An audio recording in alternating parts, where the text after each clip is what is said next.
الزمالك بيكسب سيراميكا كليوباترا بالعافيه بالعافيه، بس في جنان في الملعب، في مدير فني من وجهه نظر انا متهور بشكل غير طبيعي.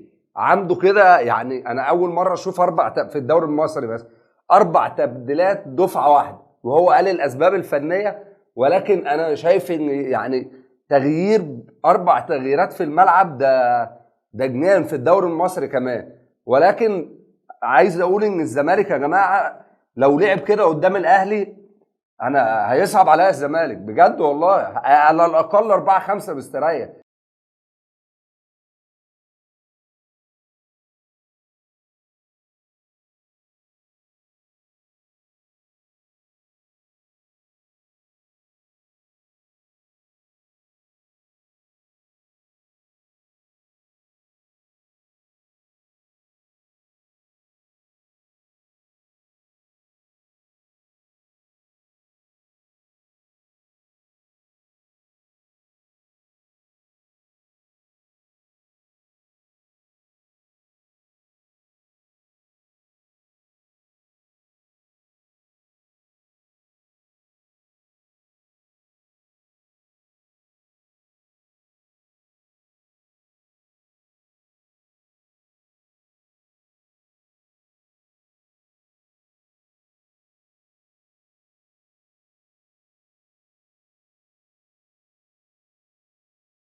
حابب اختم الحلقه بحاجه بس سريعه كده، ان انا مستمتع بماتش الزمالك وسيراميكا كليوباترا، بالرغم ان الاداء ما كانش مقنع على المستوى يعني الكروي اللي هو ممكن يمتعك، ولكن جيم مفتوح حلو، الكره هنا والكره هنا، لعبه هنا ولعبه هنا، ده عجبني. ولكن التحفظ او الخوف ان الزمالك يخسر 3 نقاط مهمين زي دول كان ليهم عامل كبير جدا ان هو ما يخليش الماتش يبقى فيه شراسه اكتر من كده. اتمنى ان الزمالك يفوق من كبوته، لان الزمالك يا جماعه فريق كبير.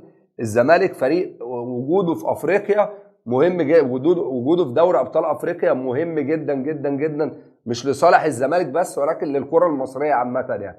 اتمنى التوفيق لكل الانديه الجماهيريه، لكل الانديه الجماهيريه. وبس كده يا عمنا، سلام عليكم.